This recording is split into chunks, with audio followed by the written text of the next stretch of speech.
بالله من الشيطان الرجيم بسم الله الرحمن الرحيم قل هو الله احد الله الصمد لم يلد ولم يولد ولم يكن له كفوا احد صدق اللہ العظیم۔ میرے بھائیوں، بزرگوں، دوستوں، آدمی کا اپنی ذات کا سب سے بڑا سرمایہ اللہ پر ایمان ہے۔ یہ ایسی نیکی ہے اللہ پر ایمان کہ اس کا کوئی بدل نہیں، اور اس کے بغیر آدمی کی نجات بھی نہیں۔ جنت کا راستہ یہیں سے جاتا ہے، اور اللہ تعالیٰ اس کے ذریعے اس کے لیے راحتوں کے دروازے بھی کھولتے ہیں۔ اگر ایک آدمی اپنے گناہوں کی پاداش میں جہنم میں چلا بھی جائے، اگر اس کے پاس رائی کے دانے کے برابر بھی ایمان ہے تو ایک وقت آتا ہے کہ اللہ تعالیٰ اسے جہنم سے نکال کر جنت میں داخل کرے۔ یعنی رائی کے دانے کے برابر بھی اللہ کے نزدیک ایمان کی قیمت ہے۔ اور بزرگوں، اس کا کوئی وارث نہیں ہوتا۔ آدمی دنیا کما لے، مال جمع کر لے، مر جانے کے بعد اس کے ورثہ ہوتے ہیں، لیکن آدمی اپنے اندر کی مایا بنا لے تو اس کا کوئی وارث نہیں ہوتا، یہ اپنے ساتھ لے جاتا ہے۔ غریب بھی ہو، مالدار بھی ہو، کوئی بھی ہو، اس کا اپنا دین کا اور اعمال کا سرمایہ ساتھ لے جاتا ہے۔ اور آدمی کے لیے اپنے اندرون کا بنانا، ایمان کا بنانا بہت ضروری ہے۔ حضرت عمر رضی اللہ تعالیٰ عنہ فرماتے ہیں کہ تعلمنا الایمان ثم تعلمنا القرآن، ہم نے ایمان پہلے سیکھا اور قرآن بعد میں سیکھا۔ یہ ایمان جو ہے یہ آدمی کے دل میں اتر جائے، اور لمبی چوڑی مسافت نہیں، ایمان کا بوجھ ایک بارش دل میں اتر جائے کہ کرنے والی ذات صرف اللہ کی، ایک بارش آ جائے، پھر یہ انسان کے جسم میں آتا ہے، یہ ایمان گھر میں آتا ہے، پھر کاروبار میں آتا ہے، پھر دنیا کے میدان میں آتا ہے۔ اندر ایمان نہیں بنتا تو زندگی میں کیسے آئے گا؟ صحابہ کے اندر سب سے پہلے ایمان آیا تھا، جب دنیا کے مارکیٹ میں بعد میں آیا، لیکن پہلے کہاں آیا؟ دل کے اندر ایمان آیا۔ اور یہ ایمان جب آدمی کے دل میں اترتا ہے تو آدمی کی زندگی میں تبدیلی لاتا ہے۔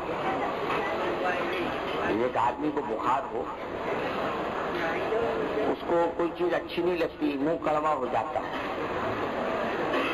اور اسے کسی سے بات کرنا بھی اچھا نہیں لگتا، تو اسے گولی کھلا دو۔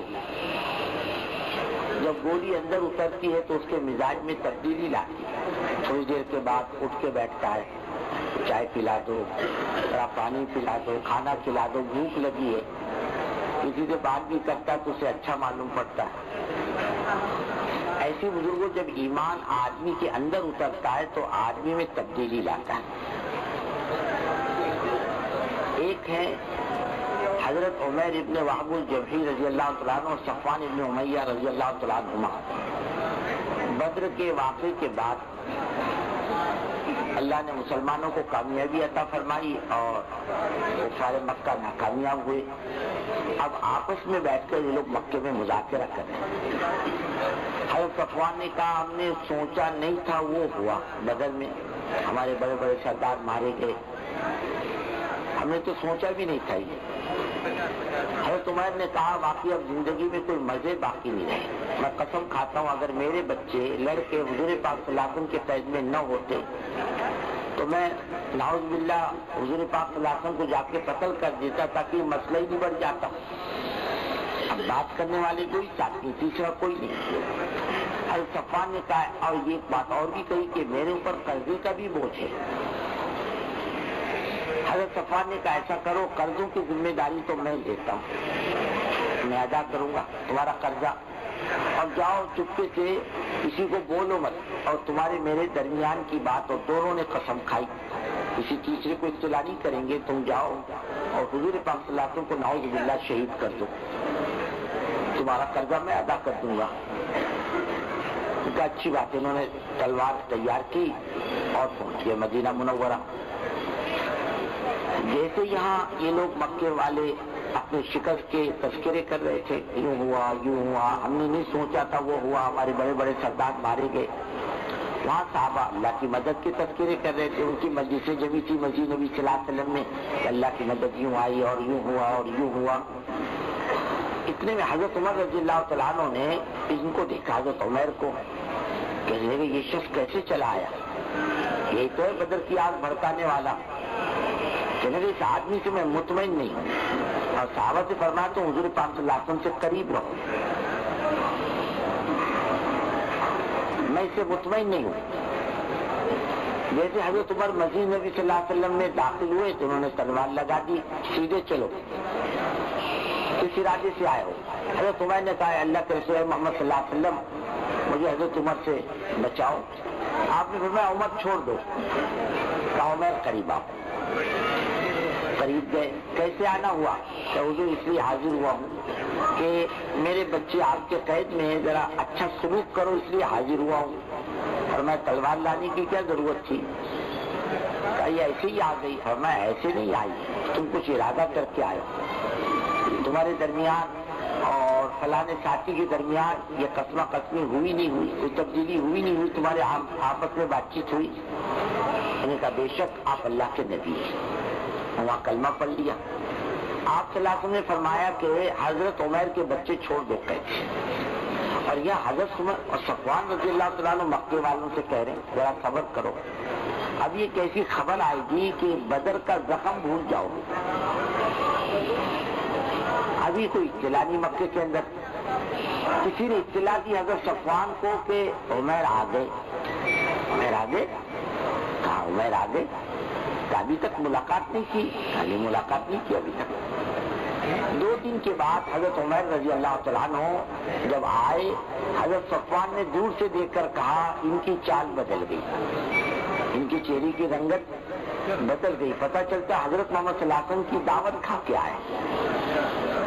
یعنی ایمان اتنی بڑی طاقت کی چیز ہے بزرگوں کہ آدمی کی ہر چیز کو بدلتی ہے.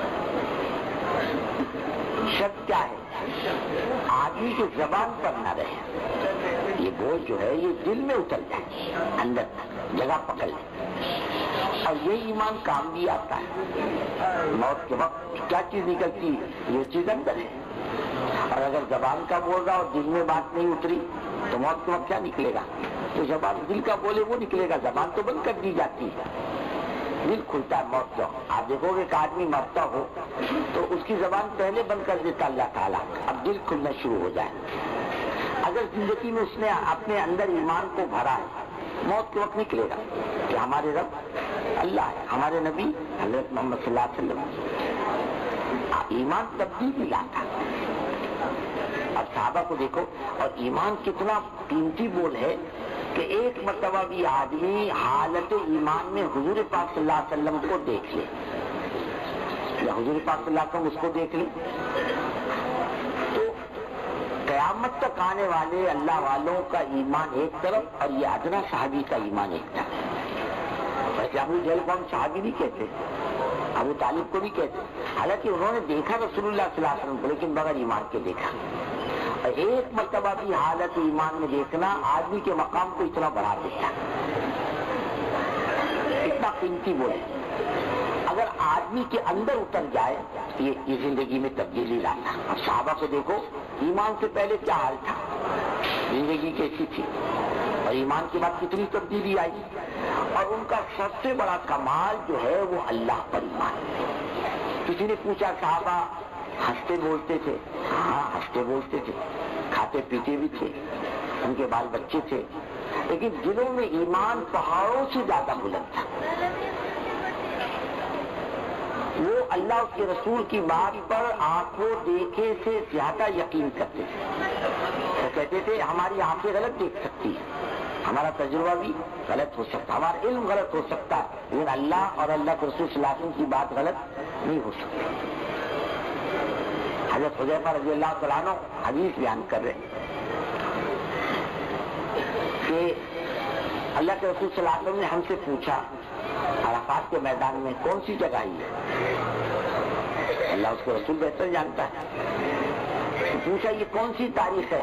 ہم نے کہا اللہ اس کو رسول بہتر جانتا ہے۔ جگہ کون سی ہے، تاریخ کون سی ہے، مہینہ کون سا ہے، اللہ اس کو رسول بہتر جانتا ہے۔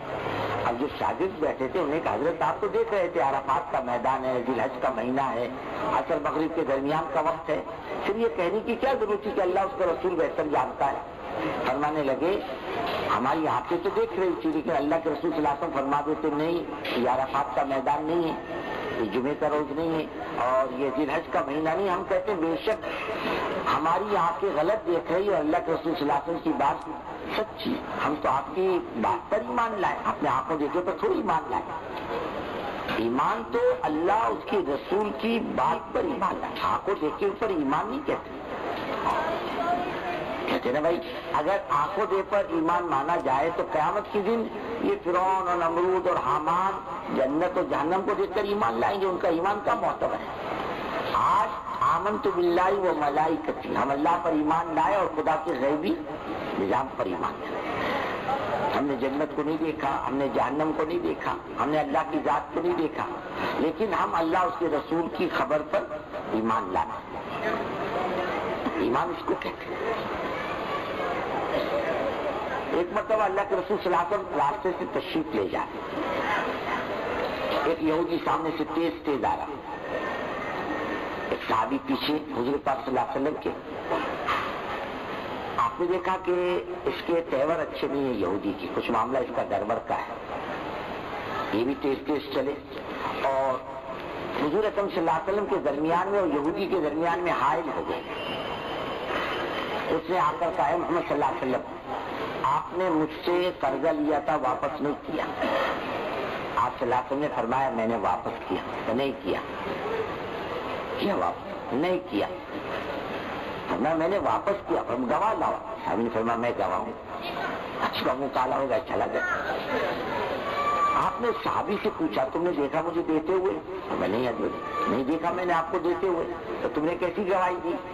بولے حضور میں آنکھوں سے دیکھ لیتا، مجھے اتنا یقین نہیں ہوتا جتنا آپ نے زبان سے فرما دیا کہ میں نے دیکھا۔ آپ کے غلط دیکھ سکتے لیکن آپ کی بات غلط نہیں ہو سکتی، تو ہمارا ایمان۔ آج ہماری سب سے بڑی بیماری کمزوری جو ہے وہ یہ مضبوط ہو جائے آدمی کے اندر یقین کہ کرنے والی ذات کس کی؟ صرف اللہ کی، اور اللہ کے غیر سے کچھ نہیں ہوتا۔ ایک بات چیت نہ ہو، ہمیں بولنا بھی نہ آئے لیکن دل میں یہ بات اتر جائے کہ کرنے والی ذات اکیلی تنہا صرف اللہ کی ذات ہے، سب کچھ ان کے قبضے میں، موت ان کے قبضے میں، زندگی ان کے قبضے میں، بنانا بگاڑنا ان کے قبضے میں، مسائل کا حل ان کے قبضے میں، پانی کا برسانا، ہواؤں کا چلانا، اناج کا اگانا، مسائل کا حل کرنا، حالات کا بنانا ایک اللہ کے قبضے میں، ایک اللہ کے علاوہ کسی کے قبضے میں کچھ نہیں۔ حضرت جی رحمۃ اللہ علیہ آخری دور میں ایک بات فرماتے تھے، اس وقت اللہ تعالیٰ مسلمان سے ایک چیز چاہتا ہے، یا تم سب سے جڑ کے دیکھ چکے کئی مسئلے کا حل نہیں، فرمایا اب اللہ سے جڑ کے دیکھو سارے مسائل کا حل کس کے پاس، سب مل کے وہ کچھ نہیں کر سکتے، ایک اللہ سب کچھ کر سکتا ہے۔ یہ دل کا وجدان بنا۔ روزی کا بھی مالک کون ہے؟ اللہ۔ عقل مندی پر اللہ نے روزی نہیں رکھی اور جتنی مقدر کی اتنی ملے گی۔ یہ اندر کا وجدان بنے۔ ایمان اندر آنے کے بعد ایمان کے اثرات ہیں جو آدمی کی زندگی پر پڑتے ہیں، آدمی بن جاتا ہے۔ اب آپ دیکھو صحابہ کے دور میں آپ کو بہت سی چیزیں ملے گی اللہ پر ایمان کی۔ صحابہ کا یقین اللہ کی ذات پر اتنا مضبوط کہ ایک صحابی بکریاں چرانے جا رہے ہیں، چروا غریب آدمی، چروا کیسا ہوتا ہے؟ غریب آدمی ہوتا ہے، بکریاں چرانے کے لیے جا رہے تھے۔ حضرت عبداللہ بن عمر رضی اللہ تعالیٰ عنہ بیٹھے ہوئے اپنے ساتھیوں کے ساتھ اس چروائے کو آواز دیو بھائی صاحب آؤ کھانے میں شریک ہو جاؤ ہمارے۔ کہنے لگا میرا روزہ ہے۔ روزہ؟ اتنی گرمی میں کہ میں آخرت کی تیاری میں لگا ہوا ہوں۔ اچھا ایسا کر لے بکری بھیج دے ہمارے ہاتھ میں، پوری رقم تیرے کو دیں گے اور آدھا گوشت بھی دیں گے۔ کہے گا بکریاں مالک کی ہیں میری نہیں ہے، کہا مالک کو سمجھا تیرا بھیڑیا لے گیا. مالک کا بھیڑی کو دیکھنے کے لیے جنگل میں جائے گا. کہنے گا ٹھیک ہے مالک مطمئن ہو جائے گا, فَأَيْنَ اللَّهُ, خدا کہاں جائے گا؟ چرواہا اللہ کہاں جائے گا؟ حضرت دیکھو حضرت عمر رضی اللہ تعالیٰ عنہ رات کو گشت فرماتے, اللہ کی مخلوق کو راحت ملے, آرام ملے, لوگ اطمینان سے رہیں, رات کو گشت فرمایا کرتے ہیں. تھک کر ایک مکان سے دیوار سے ٹیک لگا کے بیٹھ گئے. اندر سے ماں بیٹی کی آواز آ رہی. ماں کہہ رہی ہے بیٹی دودھ میں پانی ملا.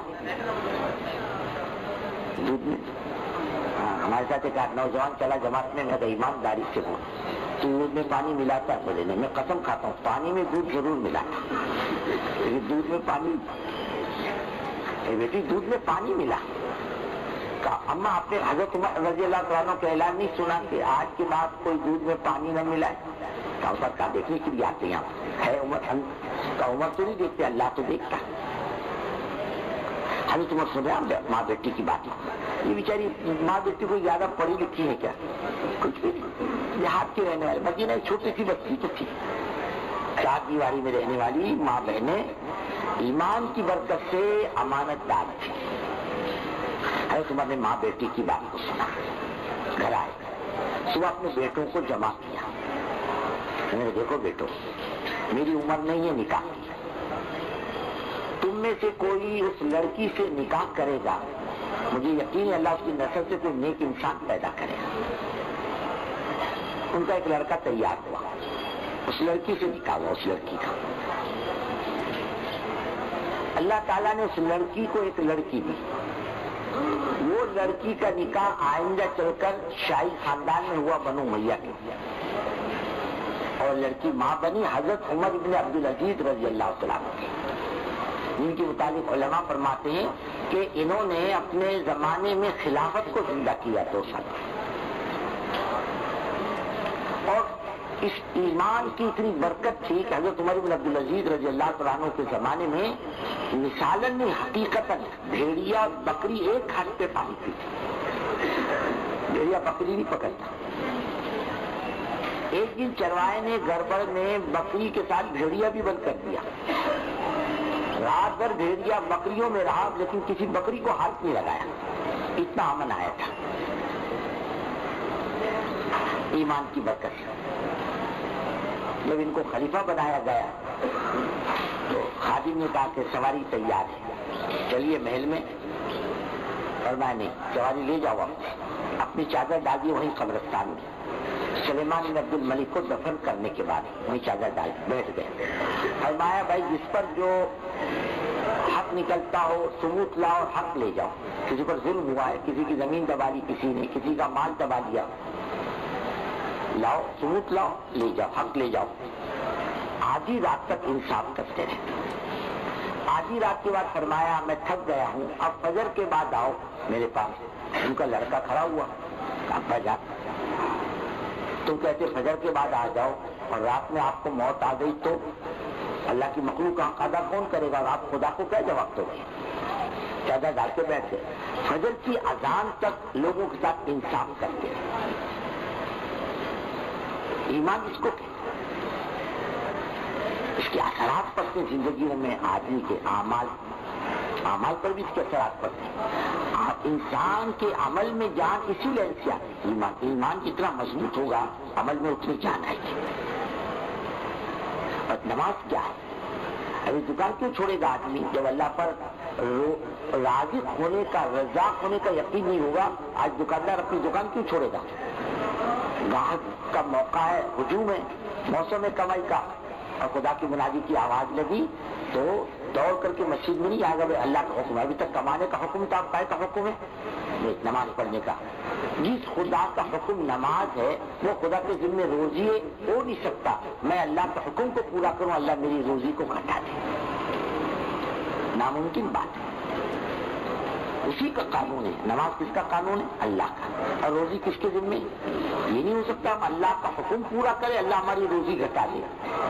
ایمان ہے نا, ایمان بنے گا تو کسی مسلمان کو نماز پڑھ بولنے کی ضرورت نہیں, وہ خود نماز پڑھے گا. اب آپ دیکھو کہ ایمان بننے کے بعد جب نماز کا حکم آیا تو کون سا قانون بنانا پڑا کہ بھائی نماز نہیں پڑھے گا اسے سزا دی جائے گی؟ کون سے جیل خانے بنا گئے؟ کچھ بھی نہیں، نہ پولیس مقرر کی گئی۔ آج دنیا کا قانون کیا ہے کہ ایک قانون بنانا ہوتا ہے، اس کے لیے نہ ماننے والے کے لیے سزائیں، پھر پولیس، پھر جیل خانے، یہ نہیں مانے گا یہ سزا ہے، اور پولیس پکڑ کے لے جائے گی، جیل میں ڈال دے گی۔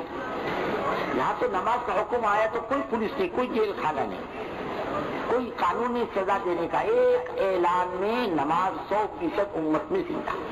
صحابہ فرماتے ہیں ارے ہم میں لنگڑا لولا بھی ہوتا، ہم اس کو لا کے صف میں بٹھا دیتے، اس کی بھی نماز نہیں چھوٹتی تھی۔ منافق کی تو ہمت نہیں ہوتی نماز با جماعت چھوڑنے کی، اتنا ماحول تھا۔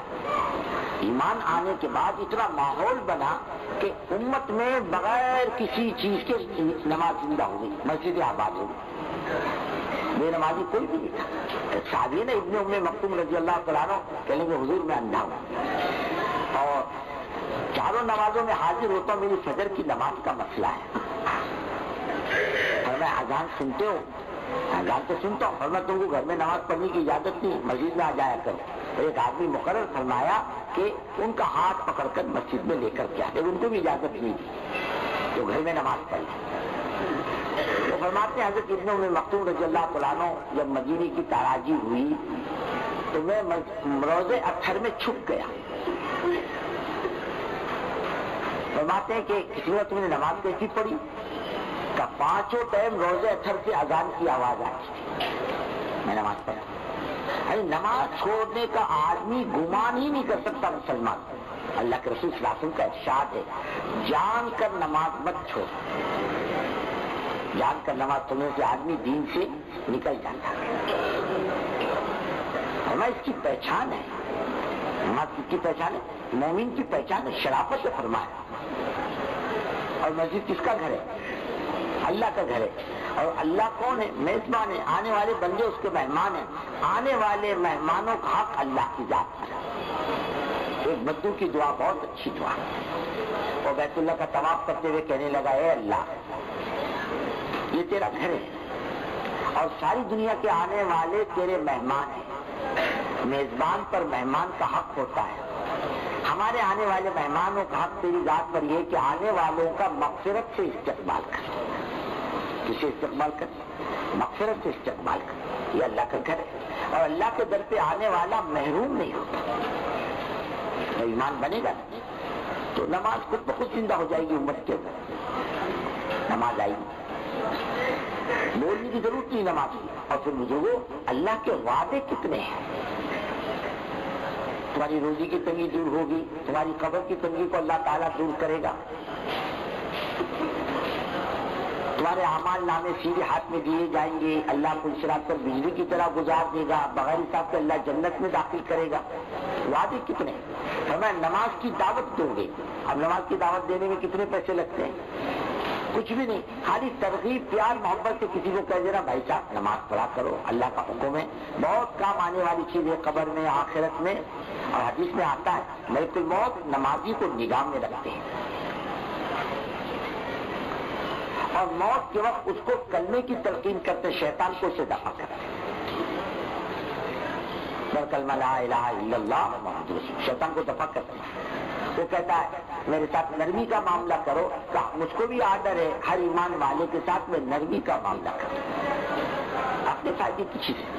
اگر ہم نے نماز نہیں پڑھی تو کس کا نقصان ہے؟ ہمارا کہ دین کا؟ ہمارا نقصان ہے۔ دین میں کیا فرق پڑنے والا ہے؟ ہم سب مل کر کے نماز چھوڑ دے تو اللہ کے دین میں کیا فرق پڑے گا؟ اللہ کی ذات میں کیا فرق آئے گا؟ اور ہم سب مل کے نمازی بن جائے تو اللہ کی ذات میں کیا فرق آئے گا؟ وہ تو ان چیزوں سے بہت اونچے ہیں، ہماری عبادت سے، ہماری اطاعت سے ان کی ذات میں کوئی بڑھوتری نہیں ہوتی، ہماری نافرمانی سے ان کی ذات میں کوئی کمی نہیں ہوتی، ان ساری چیزوں سے بلند ہے۔ ہمارے اپنے نفع کی بات ہے، دیکھو اللہ تعالیٰ کی قدرت ہے، ایک آدمی نماز نہ پڑھے تو قدرت ہے نہیں، ایک فرشتہ بھیجے اللہ تعالیٰ، دیکھو سب سے بڑا شریر کون ہے بستی میں، اس کی پٹائی کر لے جو بے نمازی ہو، تو دوسرے نمازی کو بلانا پڑے گا، دوسرے مسلمان کو بولنا پڑے گا بھائی صاحب نماز کے لیے آؤ، تو دیکھو آئے گا نہیں آئے گا۔ اب آپ دیکھتے اسکول کے اندر ماسٹر مارتا کس کو ہے؟ جو سب بچے جب کلاس کی شرارت کرتے ہیں تو وہ سب بچوں کو نہیں مارتا، اور جن کا سب سے بڑا بدماش کون ہے؟ ایک کی پٹائی ہو جائے سب ٹھیک ہو جاتے ہیں، ایک بے نمازی کی پٹائی ہو جائے سب ٹھیک ہوں گے نہیں ہوں گے؟ اللہ کر سکتے نہیں کر سکتے، اللہ کی قدرت ہے نہیں، لیکن اللہ یہ چاہتے ہیں بندے دین کو اپنے اوپر خود لاگو کر لے اپنی ضرورت سمجھ کر۔ اگر ہم نے ڈنڈا مقرر کر دیا تیرے لیے تو ڈنڈے کے دل سے نماز پڑھنے کے لیے آئے گا، ضرورت سمجھ کے صرف لازم کر لے اپنے اوپر، جیسے کپڑا کھانا اپنی ضرورت سمجھتا ہے، کبھی آدمی اپنی ضرورت سمجھتا ہے، دین کو سب سے زیادہ ضروری چیز سمجھے۔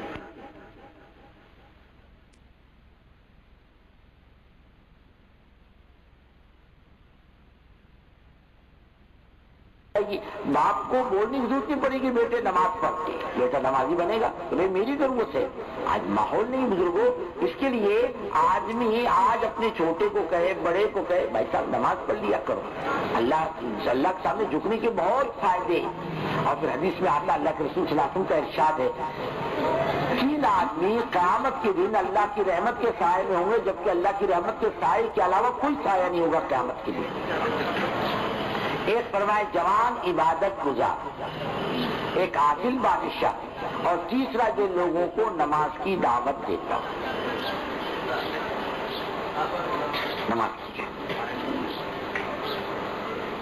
چلتے پھرتے اٹھتے بیٹھتے، دکان پہ بیٹھا ہوا آدمی سرکاری ملازم ہے، کہیں مزدوری کرتا ہو، نماز کے اہتمام کی دعوت دے۔ اور پھر آتا ہے کہ یہ کسان ہوتے نا کھیتوں میں کام کرتے ہیں، فرمایا نماز کا وقت آ جائے ایک کھڑے ہو کر کے اذان دے، اور ادھر ادھر کے لوگ اپنے سب کام کاج کو چھوڑ کر اور ایک ساتھ اکٹھا کے آ کر کے ایک نماز پڑھے، ایک کو امام بنا دے، تو مسجد میں نماز پڑھنے کا ثواب 25 گنا، اور فرماتے کھیت میں نماز پڑھنے کا جماعت کے ساتھ 50 گنا ثواب اللہ کی طرف۔ اللہ فرشتے پوچھتے دیکھو میرے بندوں کو جنگل میں میری عبادت کر رہے ہیں، میرے سامنے جھک رہے، کیا چیز کون سی چیز آمادہ کر رہی کا میرا تعلق، اچھا تم گوارا ہو، میں نے ان کی مغفرت کر دی۔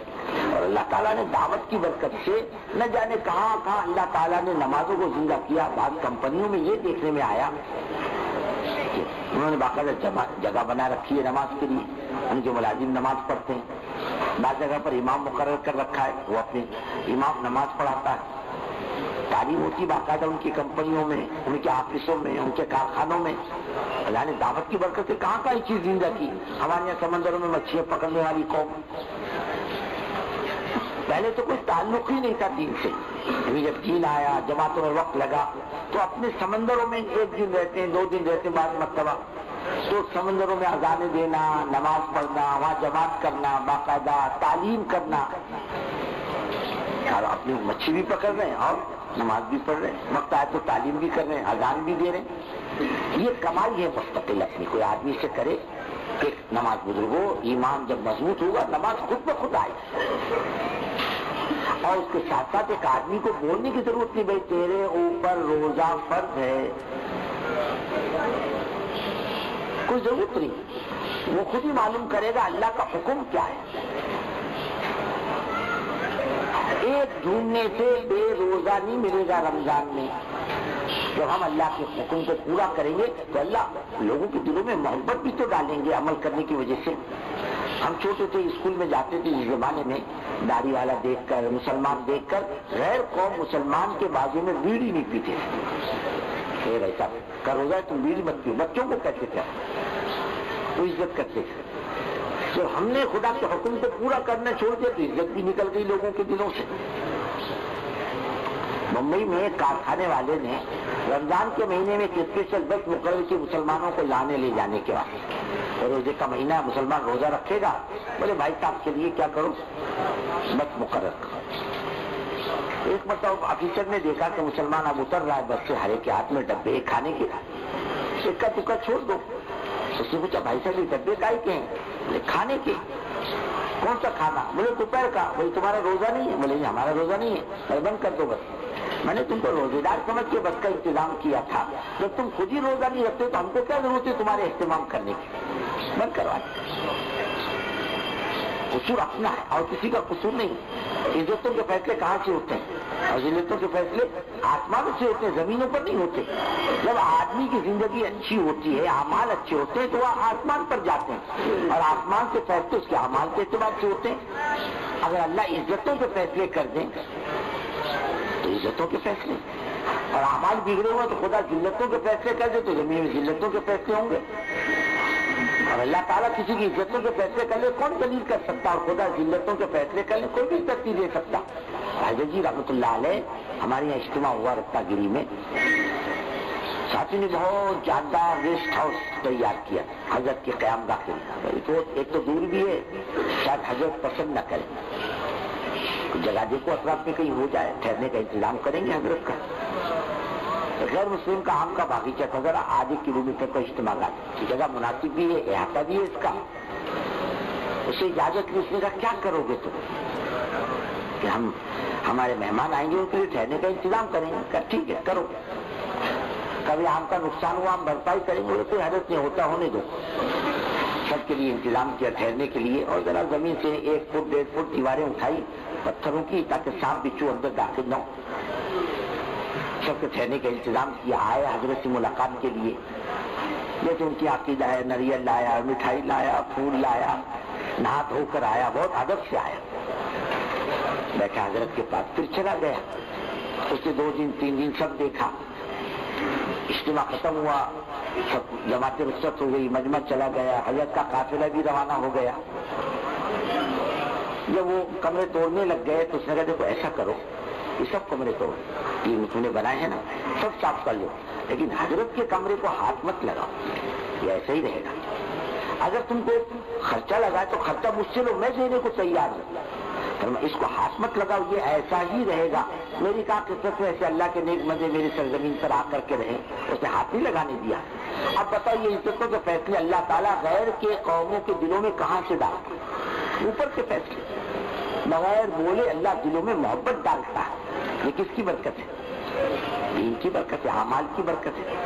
عزتوں کے فیصلے اوپر سے. ہم یہ چاہتے ہیں کہ ہمارے لیے اللہ تعالیٰ خیر کے فیصلے کرے, اپنی زندگی کو بدلیں, اعمال لائے اپنی زندگی کے اندر, حضور پاک صلی اللہ علیہ وسلم کا طریقہ لائے, تو عام انسانوں کی زندگیاں ٹھیک ہو جائے گی. عزتوں کے فیصلے آسمان سے ہوں گے.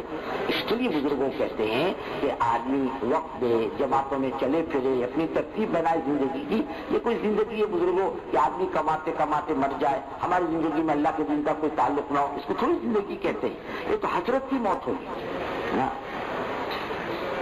حضرت جی رحمۃ اللہ علیہ کا قول ہے, فرماتے تھے دنیا ہی دنیا کر کے چلا گیا, زندگی نہیں بنائی. فرماتے تھے بڑی حسرت کی موت ہوگی, بہت بڑی ذلت کے ساتھ قبر میں رہے گا, اور بڑی ذلت کے ساتھ قیامت کے دن اٹھایا جائے گا. اور فرماتے ہیں اللہ کی دین کی محنت کرتا ہوا زندگی بناتا ہوا جائے گا تو شاندار جائے گا دنیا سے, اور قبر میں بھی کیسا رہے گا؟ شاندار رہے گا. اور قیامت کے دن اللہ تعالیٰ بہت نورانی شکل والا بنا کے کھڑا کرے گا. یوم تبیض وجوہ وتسود وجوہ. اس کے لیے بھائی ہماری سب کی ضرورت ہے, ہم اپنی زندگی بنائیں اور اپنی زندگی بنا کر کے جائیں. ہماری زندگی بگڑ گئی, دوسرے کا کیا نقصان, اور ہماری زندگی بن گئی تو دوسرے کا کیا نفع. ہمارے اپنا نفع کی بات ہے.